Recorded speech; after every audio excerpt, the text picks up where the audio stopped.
প্রিয় বন্ধুরা, আজকে চলে আসলাম গঙ্গার পাড়ে। গাড়িটা এখানে রাখলাম, অনেকটা নিচে নামিয়েছি। বর্ষার সময় এসেছিলাম, ওই গাছের ওখানে, ওই রাস্তার ওখানে জল ছিল।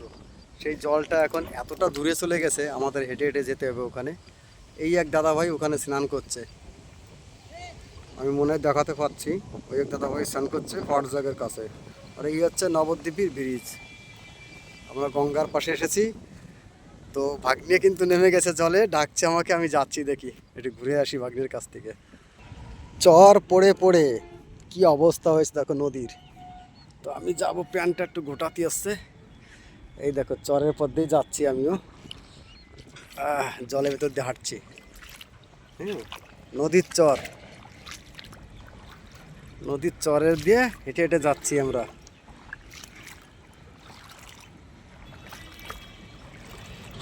চরটা কিন্তু বিশাল চর পড়ে গেছে দেখো বন্ধুরা, নদীর মাঝখানে চর, বিরাট চর পড়েছে। এই দিকটায় তো পুরো জঙ্গল হয়ে গেছে চরে। ওই সাদা সাদা এগুলো কিন্তু জল না বন্ধুরা, এগুলো বালি। ওই দেখো বালি, ওটা কিন্তু জল না, ওটা বালি।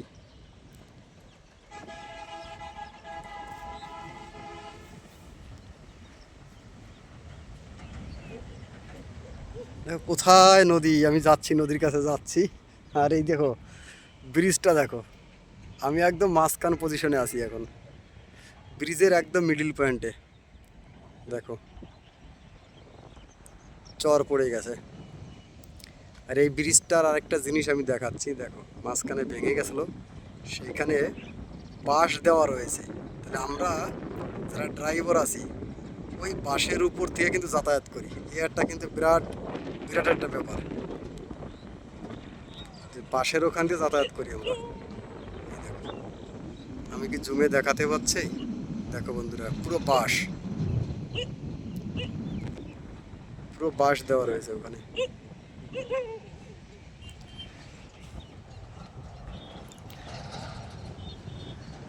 এই যতদূর যাওয়া যায় আমি যাচ্ছি, সঙ্গে থাকো আর দেখতে থাকো বন্ধুরা। সত্যি আমার খুব ভালো লাগছে, কেননা আমি এই চরে আসতে পেরেছি। এই চরটা মনে হচ্ছে আমি মোহনায় অথবা দীঘায় লাল শাড়ি, হ্যাঁ দীঘায় লাল শাড়িতে এরকম চরের পর দিয়ে হেঁটেছি, বালির উপর দিয়ে। তো আর এখানে কিন্তু পুরো ঘাস হয়ে গেছে দেখো, এখানে কিন্তু পুরো ঘাস হয়ে গেছে। অতএব এটা কিন্তু পুরনো চর, পুরনো চর বলেই ঘাস হয়ে গেছে। তো বন্ধুরা, গ্রাম বাংলা ইউটিউবের যে সমস্ত বন্ধুরা এখনও সাবস্ক্রাইব করোনি, চ্যানেলটি অবশ্যই সাবস্ক্রাইব করে নিও। কেননা আমি একজন ড্রাইভার, কবে কখন কোথায় কোন অবস্থায় ভিডিও তুলবো তোমরা দেখতে পাবে।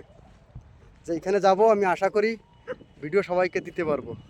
তো আমি চলে আসলাম কথা বলতে বলতে একদম নদীর মাঝখানে, আমাদের গঙ্গা নদী।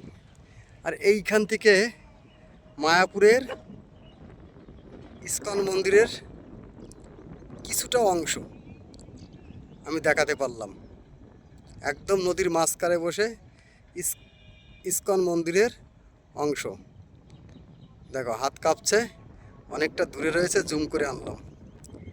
আর আমি কিন্তু রয়েছি একদম একদম নদীর মাঝখানে। এদিকে জল, নদীর এদিকে জল, আর এদিকে পুরো জঙ্গল হয়ে গেছে। আর এই দিকটায় দেখো, এই দিকটা কিন্তু পুরো ঘাস।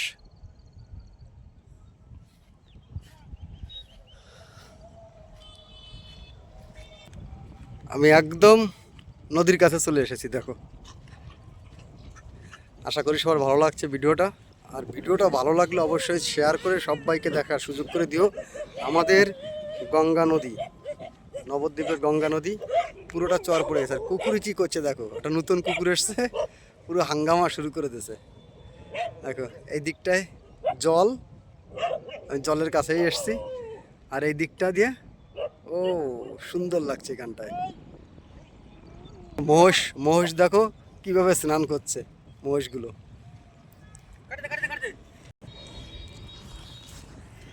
তো বন্ধুরা, যতটুকু পারলাম তুলে ধরলাম। নদীর মাঝখানে এই চরে এসে আমার খুব ভালো লাগছে, কারণ সব দিকে জল, হ্যাঁ সব দিকে জল, আর মাঝখানে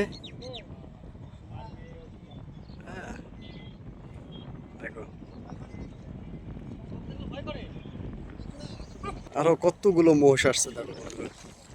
অনেক মহিষ আসছে স্নান করাবে বলে, অনেক মহিষ আসছে।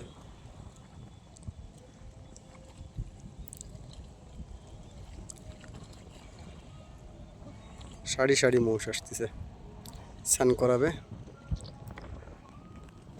তো যাই হোক, ভালো লাগলে অবশ্যই শেয়ার কমেন্ট চাই এই ভিডিওতে, আর ভালোবাসা দিয়ে পাশে থেকো।